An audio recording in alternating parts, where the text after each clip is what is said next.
When I decided that I was going to tell him that I wanted a divorce, I texted my therapist, our marriage counselor, and I was like, I need to tell him that I want a divorce, but I want to do it in a session so that there's like a mediator present. I walked in knowing that I was going to ask for a divorce.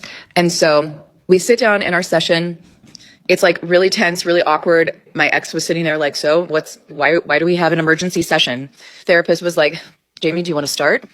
And I just started crying and I was like, I want a divorce. I want a divorce. He sat there quiet. I'm sitting next to him crying. He didn't move. He didn't look at me. He didn't react at all. He just was stone cold. And eventually our therapist was like, would you like to respond?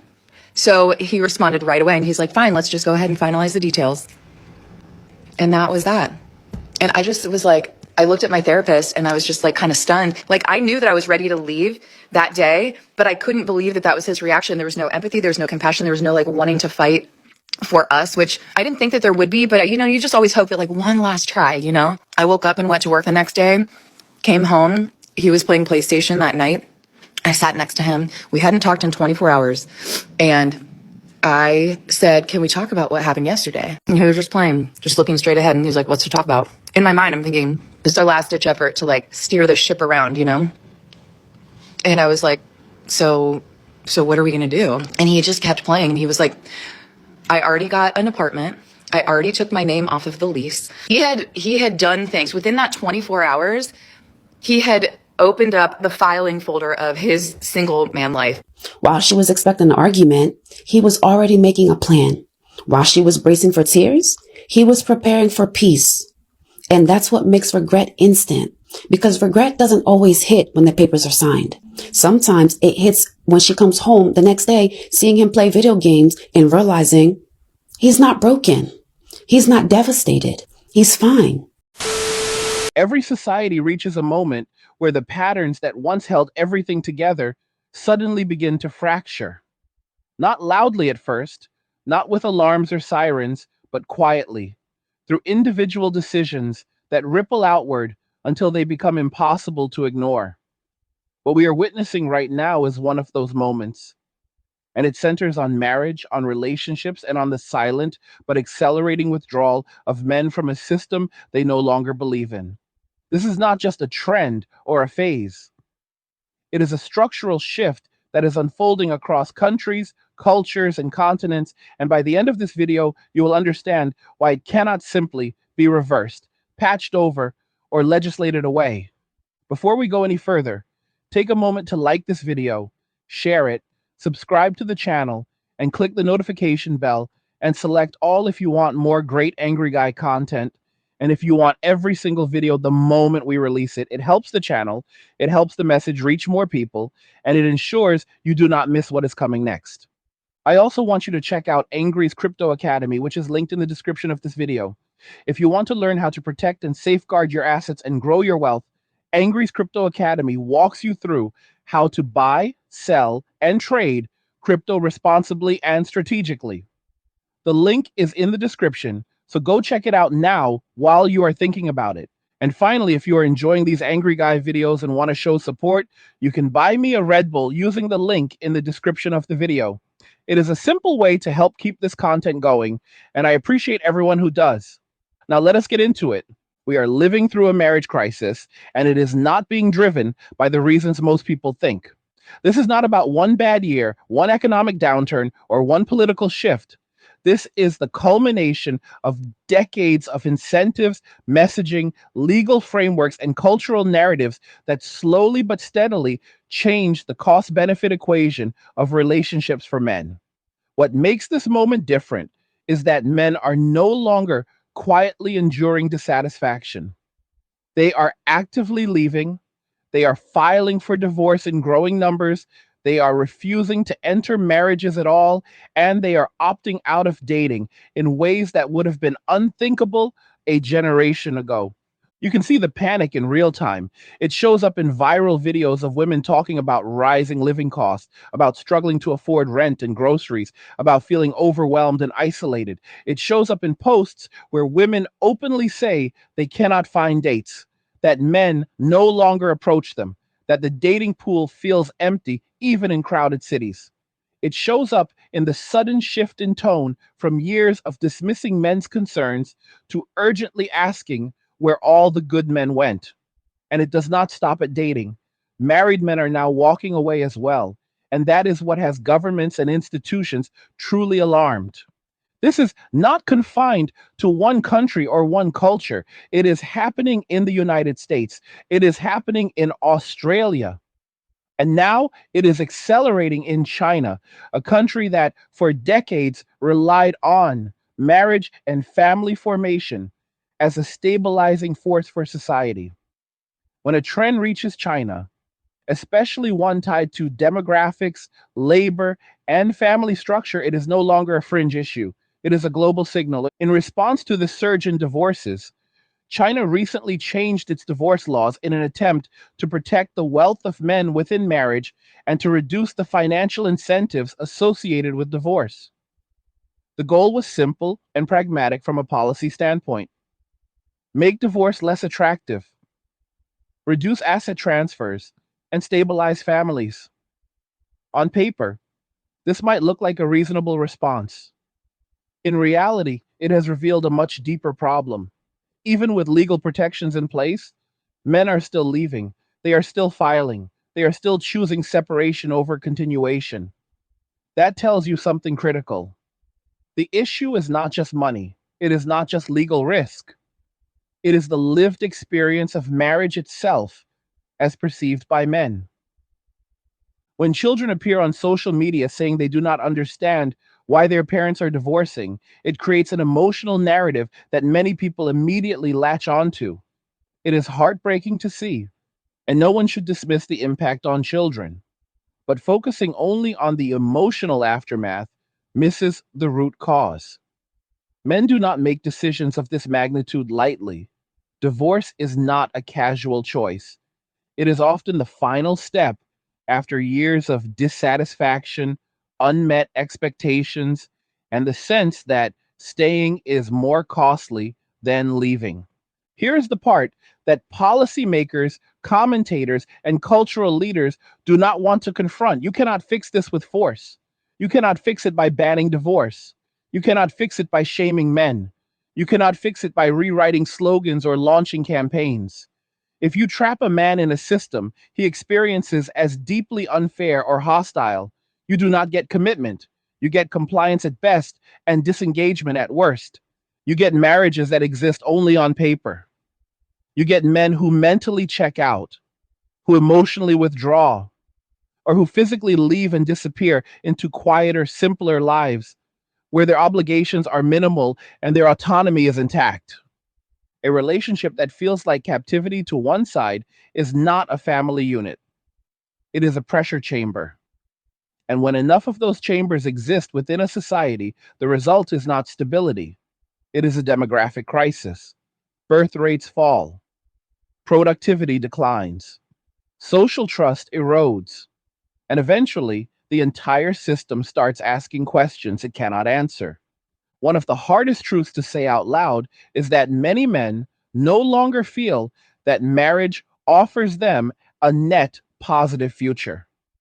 For decades, men were told that sacrifice was noble, that duty was its own reward, and that fulfillment would follow if they simply did what was expected of them: work hard, provide, commit, endure.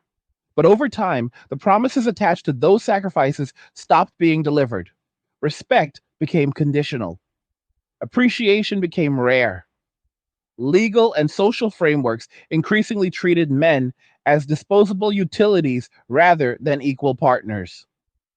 At the same time, men watched as criticism of their role became normalized. Masculinity was framed as something to be corrected. Male ambition was treated with suspicion. Male boundaries were often dismissed.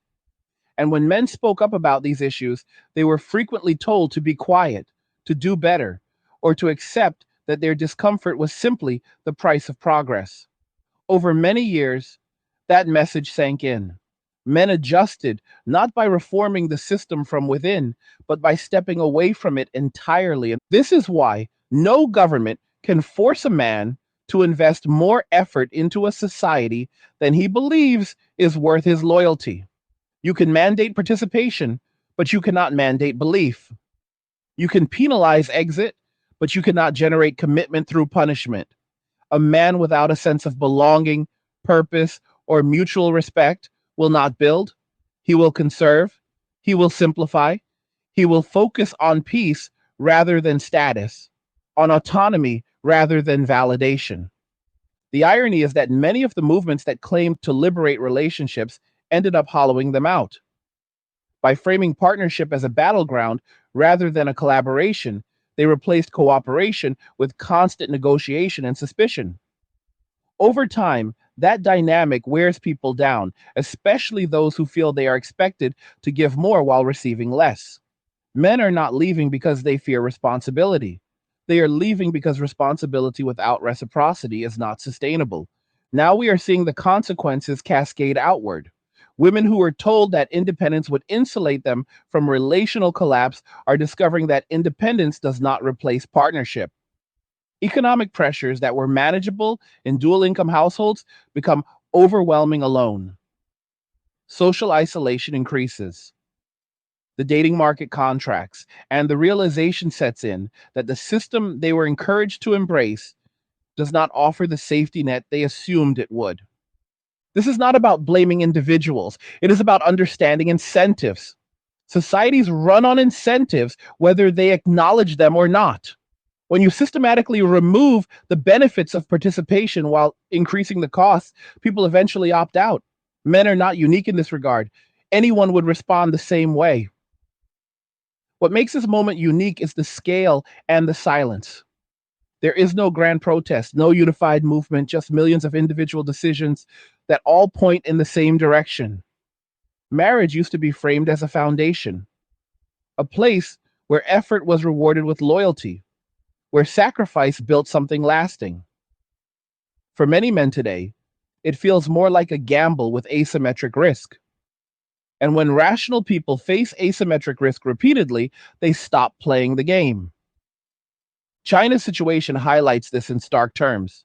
Even in a society with strong cultural expectations around family and duty, men are walking away when they believe the cost is too high.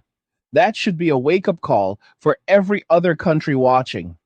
If it can happen there, it can happen anywhere. Tough times are here. The 9 to 5 is history, and the creator economy is taking over. Join Angry's Creator Academy to learn how to build a thriving online business from scratch with minimal investment. Ditch the daily grind and flourish while others falter. Plus, sign up now and get our online business blueprint free. The Academy is linked in the description below. Go check it out now. Culture alone cannot override incentives forever. Some will argue that men should simply adapt, that they should accept new norms, that discomfort is part of progress. But an adaptation only works when both sides adjust. What we are seeing instead is a one sided expectation of flexibility. Men are told to change, to compromise, to give, while being offered fewer guarantees in return. Eventually, the calculation becomes simple. Peace is preferable to participation. This is why attempts to shame men back into relationships fail. Shame does not create desire, it creates distance. Attempts to legislate commitment fail for the same reason. You cannot coerce genuine investment. At best, you get surface compliance. At worst, you accelerate withdrawal. The deeper issue is that trust has been eroded. Trust that effort will be recognized. Trust that loyalty will be reciprocated. Trust that the rules will not change mid game.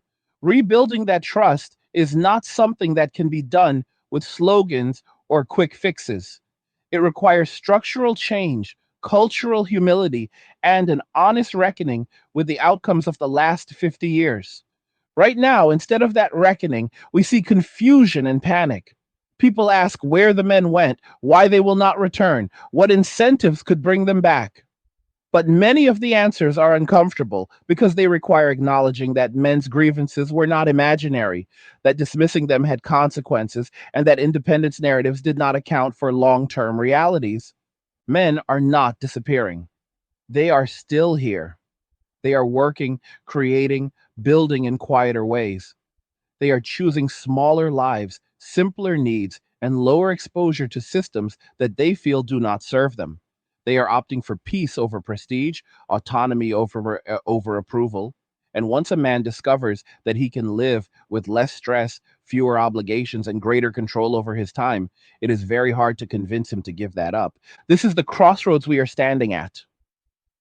A society where men no longer see partnership as a path to fulfillment cannot sustain its previous structures. The question is not whether this trend is real, it is whether anyone is willing to address its root causes honestly before the damage becomes irreversible. And this is only the beginning of the conversation. To understand why this shift feels so sudden, you have to understand how quietly it developed. Most large social changes do not arrive with announcements. They arrive as slow realizations, one household at a time. A man reaches a point where he looks at his life and asks a simple question: is this worth it?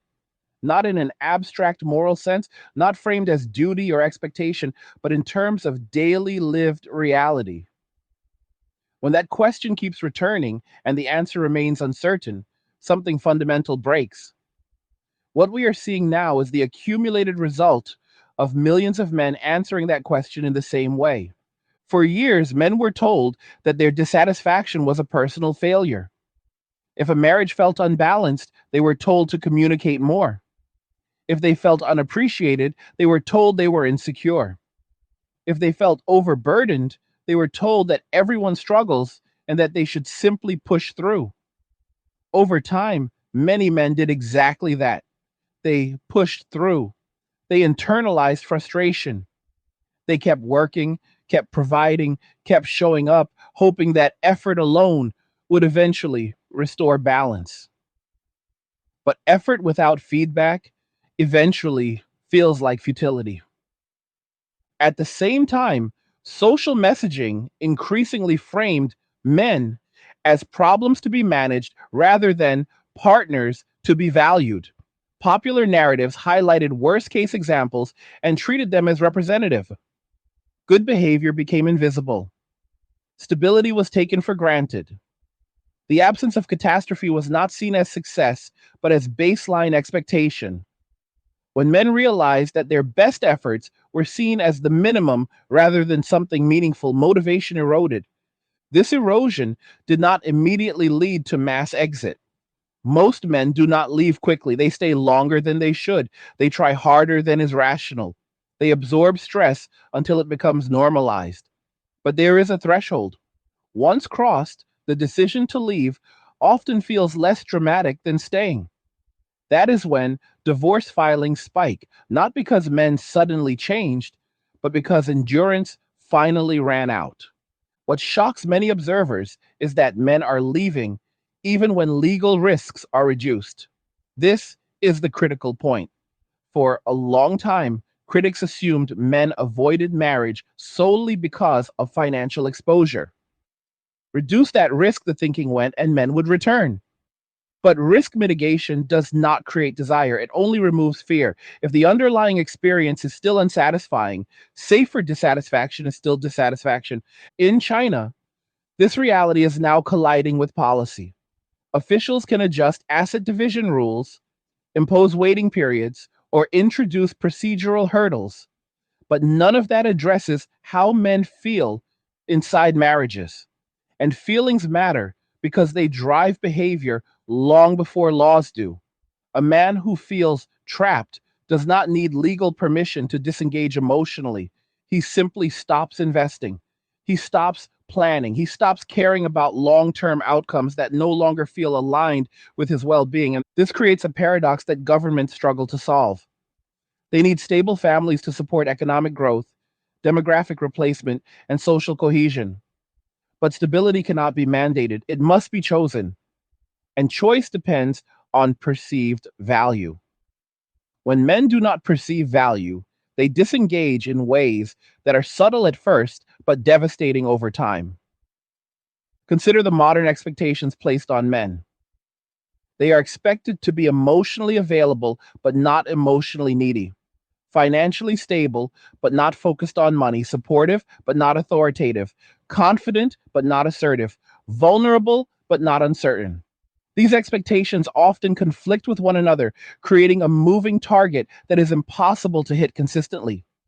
When a man fails to meet one expectation, it is treated as a flaw, even if he excels in others.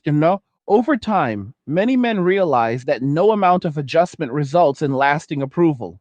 The rules change, the standards shift, and the goalposts move. That realization breeds detachment. Why play a game where the score is never acknowledged and the rules are rewritten mid play? This detachment is often misinterpreted as apathy or irresponsibility. In reality, it is self preservation. Men are not abandoning effort entirely, they are redirecting it. They invest in work that provides clear feedback. They invest in hobbies that reward skill. They invest in friendships that feel reciprocal. They invest in solitude that offers peace. What they are withdrawing from is a relational structure that feels unbalanced. The ripple effects of this withdrawal are profound. Dating apps show declining male participation, marriage rates fall, birth rates drop, housing patterns change, entire industries built around family life begin to contract. Yet the public conversation often focuses on surface symptoms rather than causes. People ask why men are not stepping up without asking what stepping up currently leads to.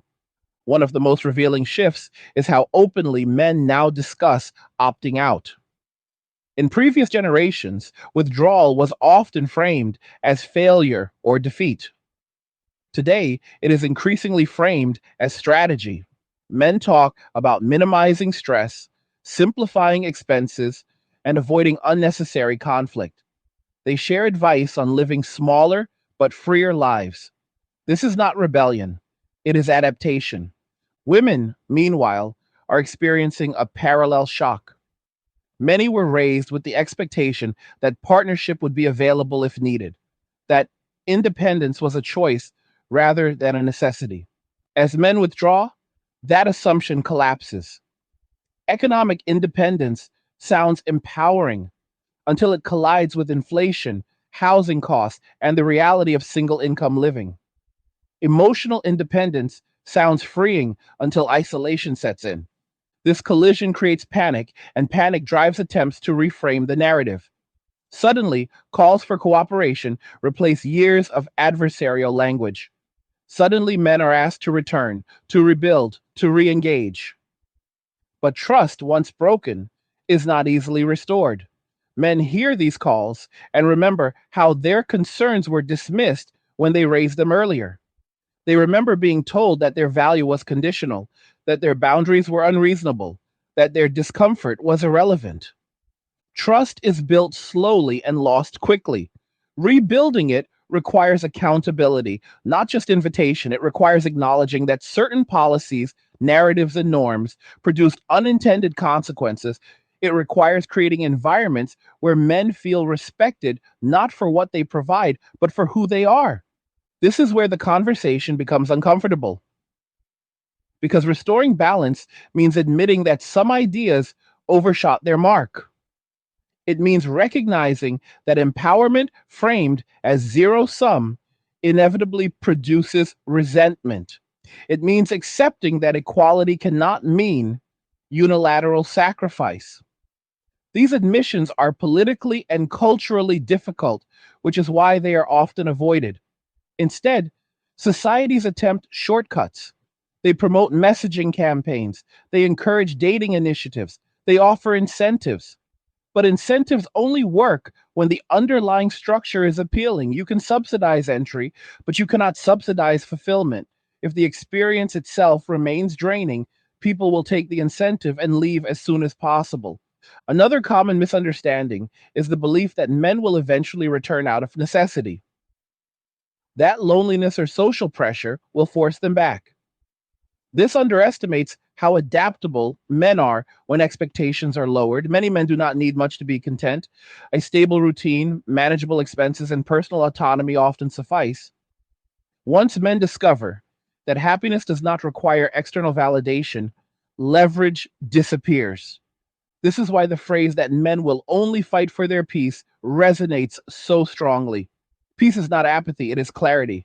It is the absence of constant negotiation and conflict. When peace becomes the primary metric, many traditional institutions lose their appeal. What makes this trend particularly difficult to reverse is that it is self reinforcing. As more men leave, the remaining pool becomes more selective. Expectations rise, frustration increases, the cycle accelerates. Meanwhile, younger men watch and learn. They see the outcomes of previous generations and adjust their behavior accordingly. This is why marriage rates among younger cohorts continue to decline, even in cultures that once prioritized early family formation. In China, officials face an additional layer of complexity due to demographic imbalance. Decades of population policy created a surplus of men, intensifying competition in the marriage market. When marriage itself becomes less attractive, that surplus translates into large numbers of men with no incentive to participate in family life at all. This is not something that can be fixed with regulation. The deeper truth is that relationships cannot survive on obligation alone. They require mutual benefit. When one side consistently feels disadvantaged, disengagement is inevitable. This is not a moral judgment, it is a behavioral reality. Men are often accused of abandoning responsibility when they leave. But responsibility without agency is not responsibility, it is compliance. And compliance does not produce loyalty, it produces quiet resentment and eventual exit. As this reality spreads, we are likely to see further adaptations, alternative living arrangements, declining emphasis on traditional milestones, redefinition of success. These shifts will unsettle institutions built on older assumptions. Education systems, housing markets, labor policies all assume stable family units. When those assumptions fail, strain follows. The question facing society is not how to force men back, but how to make participation genuinely worthwhile again. That requires more than words. It requires changes in how relationships are structured, how conflict is resolved, and how respect is expressed. It requires moving away from adversarial framing and toward genuine partnership. Whether that happens remains uncertain. What is certain is that ignoring the problem will not make it disappear. Men have already demonstrated their willingness to leave quietly and permanently. Once that door closes, reopening it becomes increasingly difficult. This moment represents a choice point. Continue down the current path and accept the long term consequences, or confront uncomfortable truths and rebuild systems that reward cooperation rather than endurance. There are no shortcuts, there are no quick fixes, only the slow work of restoring trust. And this brings us to the most important realization of all. Men did not walk away because they hate society. They walked away because they no longer felt loved by it. They did not abandon commitment because they feared it, but because commitment stopped offering meaning. Until that changes, no law, no campaign, and no cultural pressure will reverse the trend. This is not the end of the story. It is the middle. And what happens next depends on whether anyone is willing to listen before silence becomes permanent. When people ask how things reach this point, they often underestimate how long dissatisfaction can exist before it becomes visible. Men did not wake up one morning and collectively decide to walk away. This was a slow accumulation of moments where effort was met with indifference, where compromise was met with escalation, and where loyalty was treated as an entitlement rather than a choice. Over time, those moments stacked on top of each other until withdrawal felt less like failure and more like self respect. One of the most damaging myths surrounding this issue is the idea that men are motivated primarily by fear of loss, that if the penalties are high enough, men will comply. History shows the opposite. Men tolerate hardship far more readily than humiliation. They will endure struggle if they believe it leads somewhere meaningful. What they will not tolerate indefinitely is the sense that their sacrifices are invisible, expected, or dismissed. When men feel reduced to utilities rather than valued partners, motivation collapses. This is why economic arguments alone do not solve the problem. Financial incentives can encourage short term behavior, but they do not restore trust. A man might calculate that staying married is less costly than leaving on paper, but that calculation does not make him emotionally invested. Emotional disengagement is far more damaging to long term stability than legal separation. A household where one partner has mentally exited is already broken, even if paperwork says otherwise. As men disengage emotionally, relationships shift into a transactional state. Communication becomes logistical rather than intimate. Goals become individual rather than shared. Conflict becomes something to avoid rather than resolve. This erosion is often invisible from the outside, but it sets the stage for sudden exits that shock everyone involved. By the time divorce papers are filed, the decision has often been made internally years earlier. Women, on the other side of this dynamic, frequently experience confusion rather than clarity. From their perspective, the relationship may appear stable until it suddenly is not. This mismatch in perception creates narratives where men are accused of leaving without warning. In reality, many warnings were given, but they were dismissed, minimized, or reframed as personal weakness. When communication is not taken seriously, it eventually stops altogether. The cultural environment played a significant role in this breakdown. Over time, conversations about relationships became increasingly polarized. Rather than addressing mutual responsibilities, discussions often focused on assigning blame. Men were told to listen more, but not necessarily to be heard. They were encouraged to be vulnerable, but vulnerability was sometimes used against them in moments of conflict. These experiences teach men that openness carries risk. When vulnerability becomes unsafe, withdrawal becomes logical. Men learn to keep concerns to themselves, to manage stress privately, and to avoid situations where emotional exposure can be weaponized. This self containment is then misinterpreted as emotional unavailability, reinforcing negative stereotypes and creating a feedback loop that drives further disengagement. Another overlooked factor is the way modern life compresses stress. Economic pressures, job insecurity, and constant digital stimulation leave little margin for error. In this environment, relationships that add stress rather than relieve it become liabilities. Men begin to assess their lives through a lens of sustainability. Can I maintain this pace without burning out? Does this relationship contribute to my stability or undermine it? When the answer consistently leans negative, exit becomes inevitable. This shift towards sustainability is not about selfishness, it is about survival. Men are increasingly aware that chronic stress shortens lives, erodes health, and diminishes quality of life. Choosing peace is not an act of abandonment, it is an act of self preservation. Once that framing takes hold, societal pressure loses much of its power.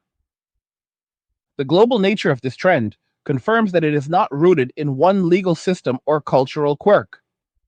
Different countries have different marriage laws, social norms, and economic conditions, yet the pattern repeats. Men disengage when the perceived costs outweigh the perceived benefits. That universality points to a fundamental imbalance rather than a localized issue. In places like China, where family structure has historically been emphasized, the rapid increase in divorce filings is especially telling. Cultural expectation alone is no longer enough to keep men invested. When obligation is not paired with fulfillment, compliance erodes. This reality challenges deeply held assumptions about social control and cohesion. Attempts to reframe marriage as a moral duty rather than a mutual choice may slow the trend temporarily, but they do not reverse it. Duty without desire produces resentment. Over time, resentment corrodes even the strongest norms. This is why men are increasingly unwilling to enter marriages that feel more like contracts than partnerships.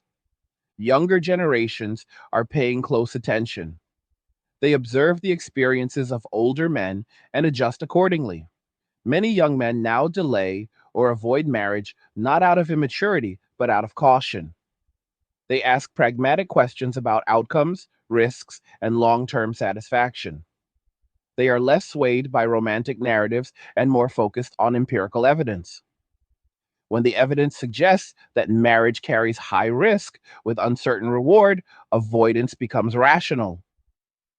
This generational learning effect accelerates change. Each cohort internalizes the lessons of the previous one, amplifying trends rather than resetting them.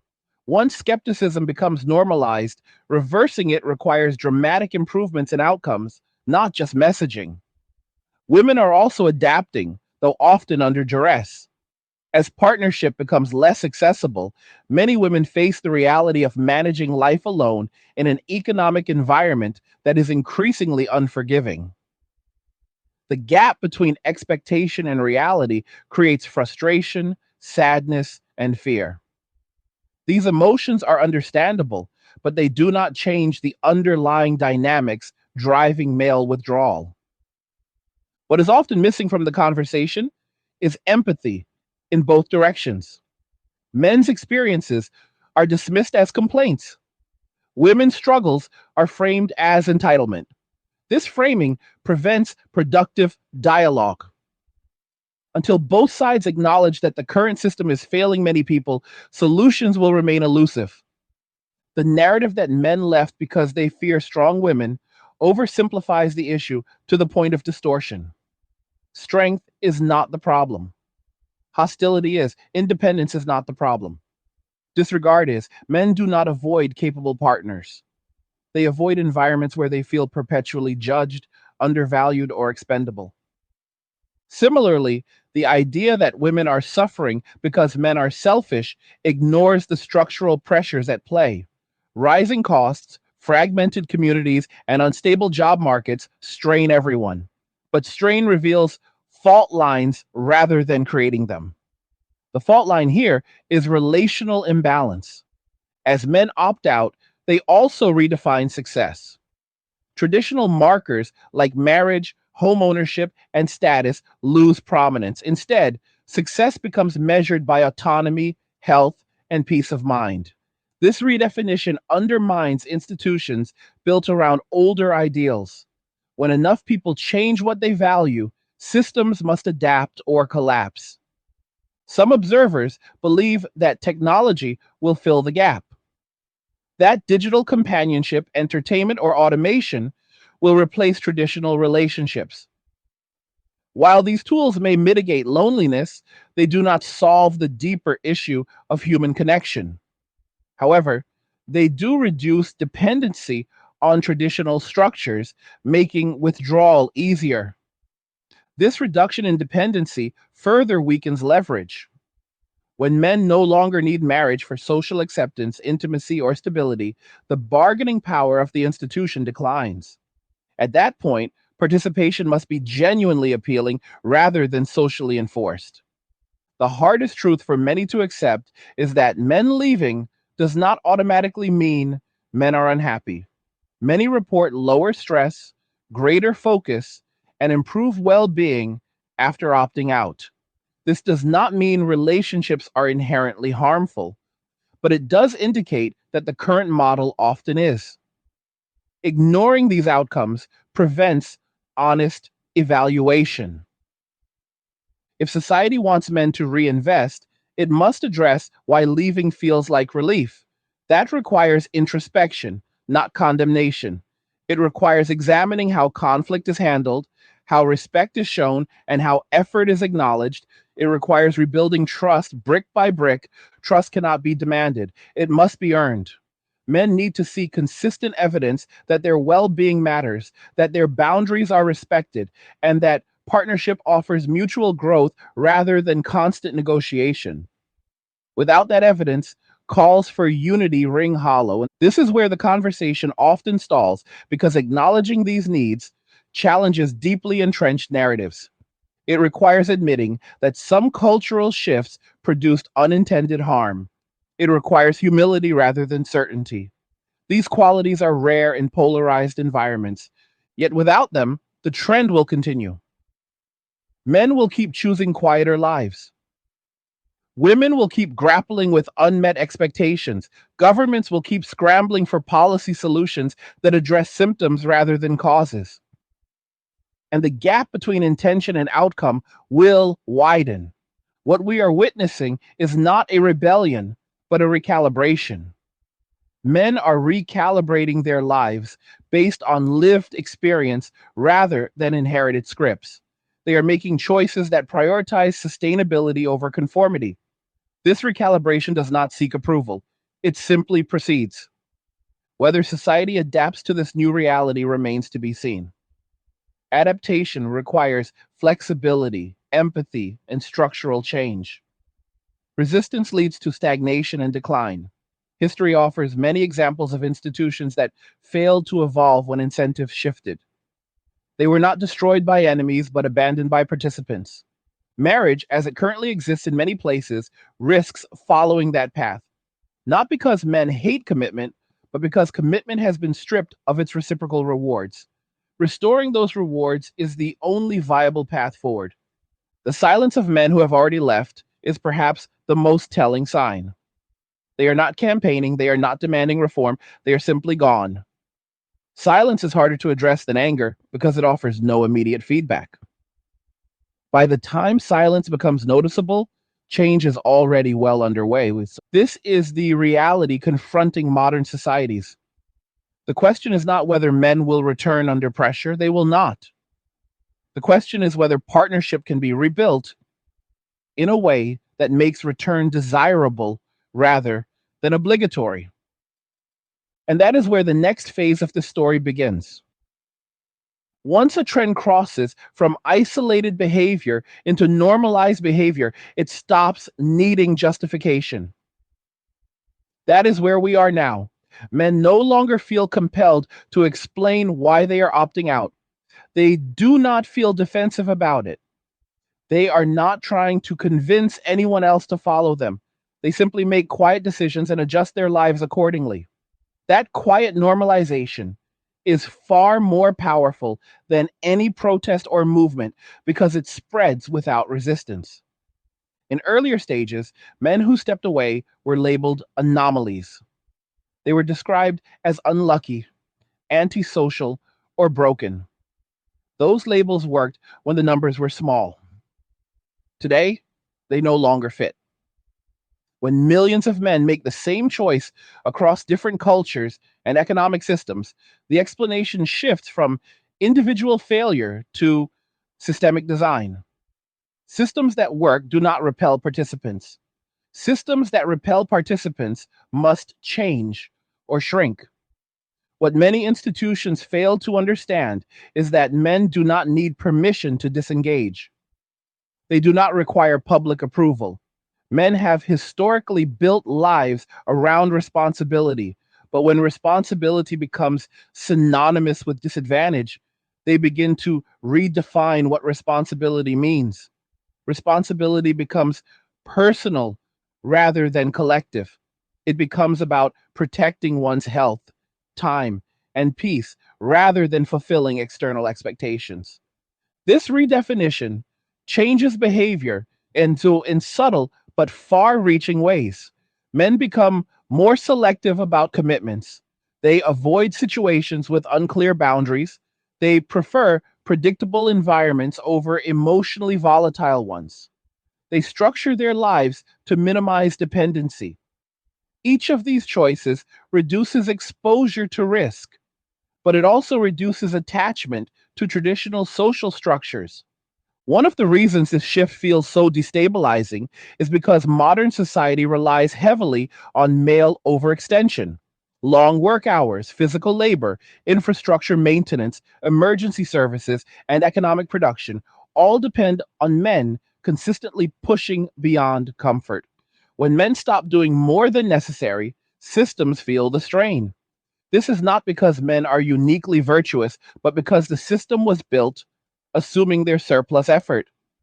When that surplus effort disappears, cracks emerge. Productivity declines, participation drops, institutions scramble to adapt.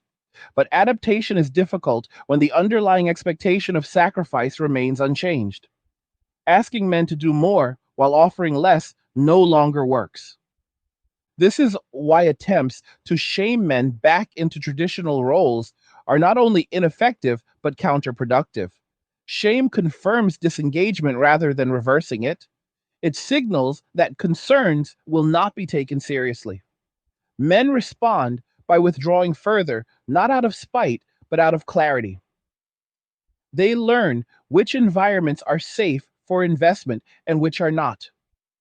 The concept of safety here is not physical, it is psychological and emotional. Safety means knowing that effort will not be punished, that vulnerability will not be exploited, and that boundaries will be respected. When men do not feel safe investing emotionally, they choose containment over connection. This containment manifests in routines that appear simple but are deeply intentional. Smaller living spaces, fewer possessions, lower expenses, controlled schedules, limited obligations. These choices reduce exposure to conflict and uncertainty. Over time, they also reduce tolerance for chaos. Once a man experiences a stable, peaceful life, it becomes the baseline. Anything that threatens that baseline is evaluated critically. This is why calls for men to return to dating or marriage often fall flat. The offer is unclear. What exactly is being proposed? More responsibility, more emotional labor, more risk, and what is being offered in return? Often the answer is vague. Companionship, growth, shared experiences. These are meaningful concepts, but they require trust to be persuasive. Without trust, they sound like obligations dressed as benefits. Trust cannot be rebuilt through nostalgia. Reminding men of how things used to be does not address how things are now. Many men remember how things used to be, and that memory reinforces their decision to leave. They remember investing deeply and being told it was not enough. They remember compromise being treated as expectation rather than generosity. Another factor accelerating the shift is the visibility of alternatives. In previous generations, men had limited examples of fulfilling lives outside traditional frameworks. Today, they see countless examples online of men living independently, traveling lightly, focusing on health, learning skills, and avoiding unnecessary conflict. These examples normalize opting out. They show that a different life is possible and viable. This visibility removes fear. When fear disappears, leverage disappears with it. Men no longer fear social isolation because they see community forming in different ways. They no longer fear failure because success has been redefined. They no longer fear judgment because judgment no longer carries the same consequences. Women observing this shift often feel caught off guard. Many expected that social pressure would eventually push men back. Instead, they see men becoming more resolute.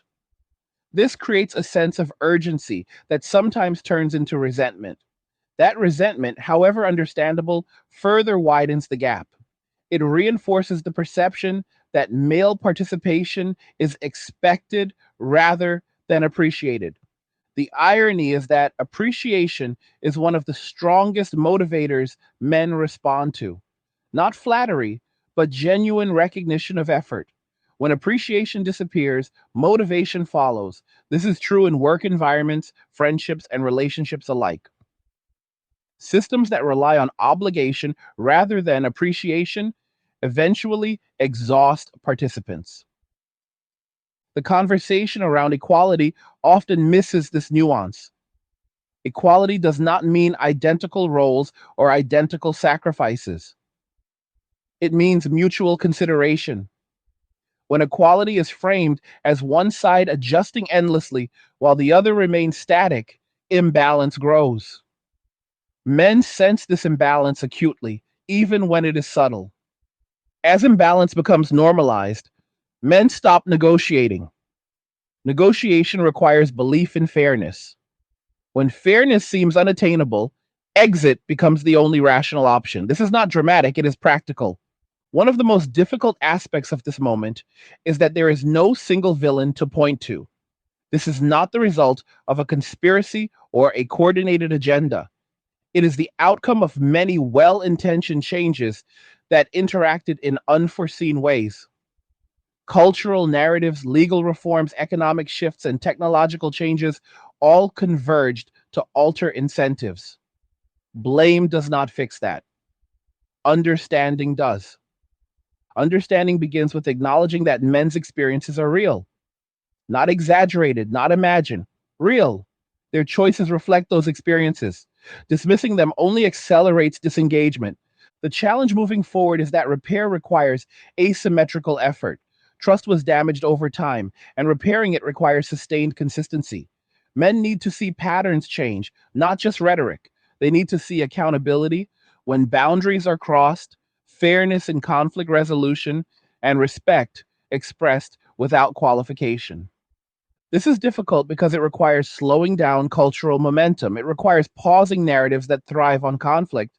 It requires replacing certainty with curiosity. These shifts are uncomfortable, especially in environments built on ideological confidence. Yet without them, the trend continues.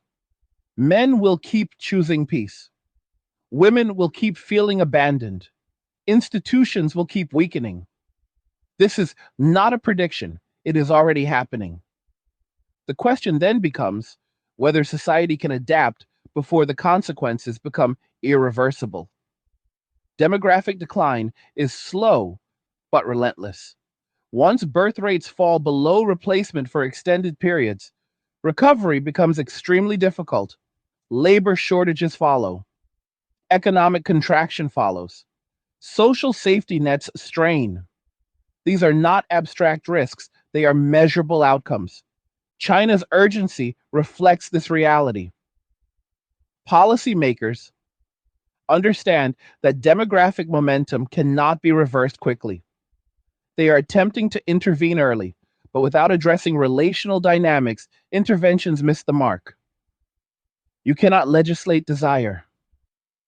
You cannot mandate meaning. The same applies elsewhere.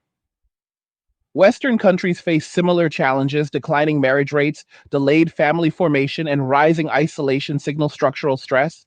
Treating these symptoms without addressing causes leads to superficial solutions. What makes this moment particularly challenging is that men are not asking for reform. They are not organizing. They are not negotiating. They are leaving. Silence replaces debate. That silence removes pressure for change because there is no immediate confrontation. But silence also removes opportunity. Once men fully disengage, re engagement becomes unlikely. Some believe that economic necessity will force men back, that rising costs will make single life unsustainable. But men have already adjusted expectations downward. They live smaller, spend less, and prioritize flexibility. Economic pressure affects everyone, but men's willingness to reduce needs gives them resilience. This resilience is often misinterpreted as stubbornness or selfishness. In reality, it is adaptation. Men adapt by simplifying. They trade status for stability. They trade ambition for balance. These trades make traditional incentives less compelling. The deeper issue is that many men no longer believe society will meet them halfway. That belief, once lost, is hard to restore. Every dismissive comment, every generalized accusation, every refusal to listen reinforces it. This is why the path forward is narrow but clear. If partnership is to survive, it must be rebuilt on mutual benefit rather than obligation. Men must feel that participation enhances their lives rather than drains them. That is not an unreasonable demand.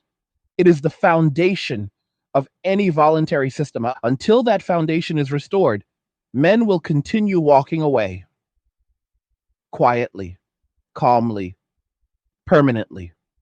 And as that happens, society will have to confront a reality it long avoided. You cannot build a future on the assumption of sacrifice without consent. Consent must be earned, renewed, and respected. Anything less leads to withdrawal. This is not the end of relationships, it is the end of one sided expectations. What comes next depends on whether balance can be restored or whether silence becomes the final answer. There is a point in every large social shift where reversal stops being a realistic expectation and becomes a comforting illusion. That point is reached when behavior changes faster than belief. Men have already changed how they live, how they plan, and what they value. Even if narratives suddenly shifted tomorrow, behavior would not instantly follow. Once people build lives around a new equilibrium, they rarely abandon it simply because someone tells them they should. This is why so many attempts to address the marriage crisis feel disconnected from reality. They assume men are hesitating rather than settled. They assume men are confused rather than resolved. In truth, many men have already made peace with their decision. They are not waiting for permission to return. They are not watching debates, hoping for reassurance. They have structured lives that function without dependence on systems they no longer trust.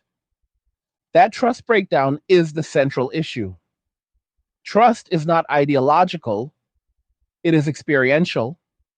Men trust systems that reward effort predictably and fairly. When that predictability disappears, trust dissolves. Over time, men noticed that relationship outcomes often felt disconnected from input. More effort did not guarantee better results. More compromise did not guarantee stability. More patience did not guarantee respect. That unpredictability eroded confidence. In contrast, the simplified lives many men adopt offer clarity. Effort produces visible results. Boundaries are respected because they are enforced. Peace is not negotiated, it is protected. Once a man experiences that clarity, returning to ambiguity feels regressive. This is one of the most misunderstood aspects of the situation. Critics often frame men's withdrawal as avoidance of responsibility. But responsibility without agency is not responsibility, it is exposure. Men are not avoiding responsibility entirely. They are choosing responsibilities they can control. They are willing to work hard, but they want outcomes that make sense. When outcomes feel arbitrary, disengagement follows, and the institutions that relied on male overperformance struggle to adapt to this reality. Workplaces notice reduced overtime. Communities notice declining volunteerism. Families notice emotional distance. These changes are not coordinated, they are emergent. Each man acts independently, but the aggregate effect reshapes society. What makes this shift particularly resistant to correction is that it is rational. It is not driven by outrage or ideology. It is driven by cost benefit analysis repeated millions of times. Rational decisions are harder to reverse than emotional reactions because they are internally justified. A man who feels justified does not need validation. This is also why public messaging fails. Campaigns that encourage men to return to traditional roles assume men still desire those roles. Many do not. Or rather, they desire the underlying benefits, not the structure itself. They want companionship without constant conflict, purpose without exploitation, stability without vulnerability to unpredictable consequences. When those conditions are not met, messaging feels hollow. Men hear calls to reconnect, but remember experiences where reconnection led to further dissatisfaction. Memory shapes expectation. Expectation shapes behavior. Another reason reversal is unlikely is that the skills required to thrive outside traditional structures are now widely available. Men learn financial literacy. They learn domestic skills. They learn emotional regulation. They build routines that sustain them independently. Previous generations relied more heavily on partnership for survival. Today, independence is more feasible. This feasibility removes urgency. Without urgency, compromise becomes optional. Men no longer feel pressure to accept unfavorable terms simply to avoid isolation or instability. That changes negotiation dynamics fundamentally. Women navigating this environment often feel disoriented. Many expected partnership to remain a stable option, even if delayed. As that option narrows, anxiety rises. This anxiety sometimes manifests as frustration directed at men. Unfortunately, that response reinforces withdrawal rather than alleviating it. Men interpret frustration as entitlement rather than invitation. The gap between intention and perception widens. Women may intend to express concern or desire for connection. Men may perceive accusation or pressure. Without trust, interpretation skews negative. Communication breaks down. At this stage, even well intentioned efforts to rebuild connection face skepticism. Men ask whether changes are genuine or reactive, whether respect will persist once participation resumes, whether incentives will shift again after commitment is restored. These questions remain unanswered, and uncertainty favors caution. Caution is one of the defining traits of modern male behavior. Men delay decisions, they test boundaries, they avoid irreversible commitments. This caution is learned, not inherent. It reflects accumulated experience. When past decisions produced unfavorable outcomes, caution becomes wisdom. Younger men absorb this wisdom early. They enter adulthood already skeptical. They do not need to experience marriage failure firsthand to avoid it. Observational learning is enough. This accelerates decline because it bypasses trial and error. When people avoid systems preemptively, those systems shrink faster. The demographic implications of this are profound. Fewer marriages lead to fewer births. Fewer births lead to aging populations. Aging populations strain healthcare, pensions, and labor market. Governments attempt to offset this through migration, incentives, or automation. Each solution introduces new challenges. None of these challenges can be addressed effectively without addressing relational incentives. Families are not formed by policy alone. They are formed by trust and mutual desire. When those elements are missing, policy interventions treat symptoms rather than causes. This is why attempts to financially incentivize family formation often fail. Money cannot compensate for perceived imbalance. Temporary relief does not offset long term dissatisfaction. Men calculate beyond immediate gains. They consider decades, not months. Another overlooked aspect is the emotional cost of failure. Men who experience relationship breakdown often carry that weight quietly. They do not externalize it, they internalize lessons and adjust behavior. When men decide not to repeat an experience, they are often protecting themselves from cumulative harm rather than reacting to a single event. This protective instinct is intensified by social environments that offer little support for male vulnerability. When men struggle, they are expected to self correct. When they succeed, their success is often normalized rather than celebrated. Over time, this teaches men that investing emotionally offers little return. In response, men invest where return is clearer: work, health, skills, solitude. These investments compound positively. They create feedback loops that reinforce independence. The more successful independent life becomes, the less attractive reintegration appears. This dynamic explains why even improved conditions may not produce immediate change. Once independence is established, it must be clearly outperformed by partnership to justify transition. Meeting parity is not enough. The alternative must be demonstrably better. For many men, current relationship models do not meet that threshold. They promise connection, but deliver complexity. They promise support, but deliver negotiation. They promise growth, but deliver scrutiny. Until these patterns change consistently, skepticism persists. The conversation around masculinity also plays a role. Men are often told to redefine themselves without clear guidance on what is valued. When definitions are vague or contradictory, men disengage rather than guess incorrectly. Clear expectations matter. Ambiguity breeds withdrawal. This is not nostalgia for rigid roles. It is a desire for coherence. Men want to know what is expected and whether meeting those expectations leads to respect. When respect feels conditional or temporary, motivation erodes. As this erosion spreads, institutions lose legitimacy. Marriage loses its status as a milestone. Long-term commitment loses its aspirational quality. What remains is a series of optional arrangements evaluated pragmatically.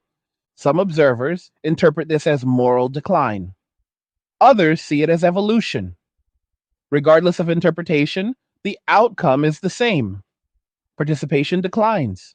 Structures shrink. New norms emerge. The critical question is whether new norms can support long-term stability.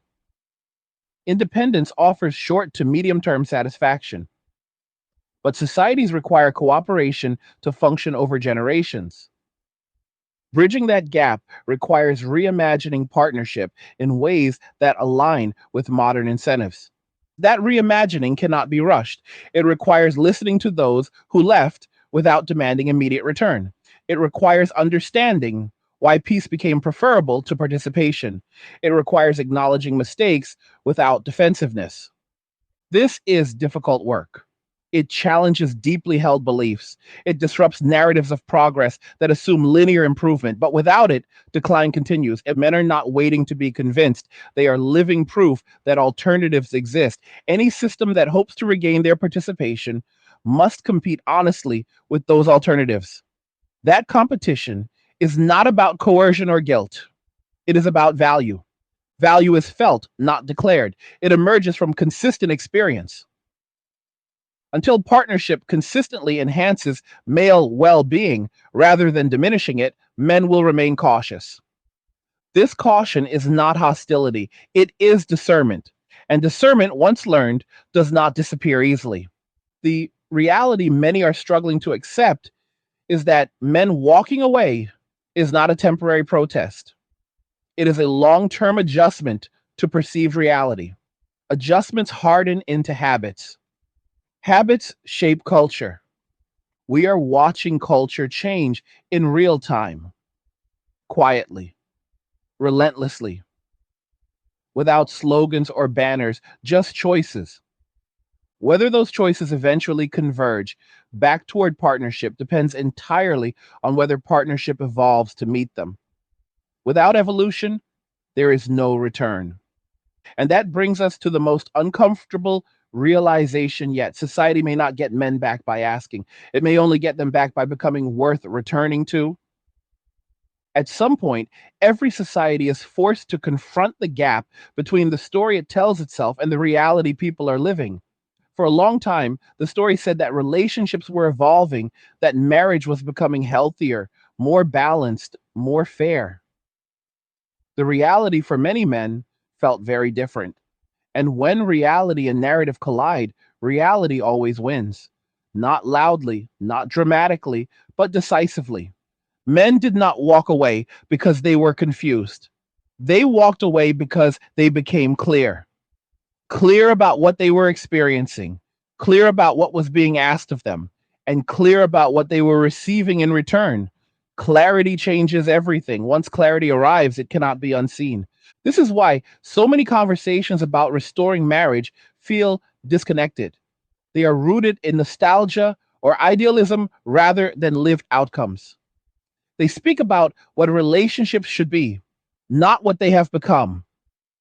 Men do not make life altering decisions based on slogans, they make them based on patterns. And the patterns told them that staying often meant sacrificing peace, autonomy, and long term well being. The hardest truth for many to accept is that men leaving was not an act of rebellion, it was an act of acceptance. Acceptance that the system was not going to change in their favor. Acceptance that waiting for validation was futile. Acceptance that self respect sometimes requires stepping away rather than fighting endlessly. This acceptance did not come easily. It came after years of trying to communicate, compromise, and adjust. It came after watching standards shift while accountability remained one sided. It came after realizing that effort alone was not enough to guarantee stability or appreciation. When men finally accepted that reality, they stopped negotiating with it. That is why silence replaced argument. Men did not leave in anger, they left in resignation. And resignation is far more permanent than outrage. Anger wants change, resignation expects none. Society often underestimates resignation because it lacks spectacle. There are no marches, no manifestos, no demands, just absence. And absence is devastating to systems that rely on participation. You cannot argue with absence, you cannot shame it, you cannot legislate it away. As men exited, they discovered something unexpected. Life did not collapse. In many cases, it improved. Stress levels dropped, routine stabilized, health improved, focus sharpened. This was not because men rejected connection, but because they removed chronic sources of friction. Peace became the new baseline. Once peace becomes the baseline, tolerance for instability plummets. Men no longer romanticize struggle. They no longer see endurance as virtue for its own sake. They become highly selective about what they allow into their lives. Anything that threatens equilibrium is scrutinized. This selectivity is often misread as emotional coldness. It is not. It is discernment, discernment shaped by experience rather than ideology. Men are not avoiding intimacy, they are avoiding environments where intimacy carries disproportionate risk. The tragedy in all of this is that many of the harms were avoidable if concerns had been addressed earlier, if dialogue had replaced dismissal, if balance had been prioritized over dominance. But hindsight does not reverse momentum, it only explains it. Women now facing economic and social strain are not villains.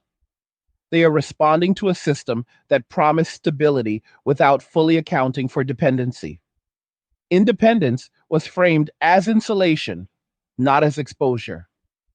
Many are discovering too late that shared burden was not weakness, but resilience. This realization is painful, and pain often seeks someone to blame. But blame does not rebuild trust, only accountability does. And accountability requires acknowledging that some narratives encouraged imbalance rather than partnership. The most difficult part of this reckoning is that no one side can fix it alone. Men cannot restore relationships by returning to systems they do not trust. Women cannot restore them by demanding participation. Governments cannot restore them by altering laws. Trust is rebuilt only when experience changes. Experience changes slowly, through consistent behavior, through fairness and conflict, through appreciation that is not conditional, through boundaries that are respected even when inconvenient. These are not grand gestures, they are daily practices, and they must persist long enough to override memory. Until that happens, men will continue choosing smaller, quieter lives. And those lives will not look like failure to the men living them. They will look like success. Not the loud success of status and recognition, but the quiet success of contentment. This is why waiting for men to return en masse is unrealistic. Return requires incentive. Incentive requires value. And value must be felt repeatedly, not promised once. Some will argue that society does not need men in the same way anymore, that automation, policy, and social restructuring will compensate. That belief underestimates how much of society's stability rests on voluntary male contribution beyond minimum obligation. When that contribution disappears, replacement is neither simple nor cheap. Others will argue that a men will age into regret, that loneliness will drive them back, that biology will correct behavior.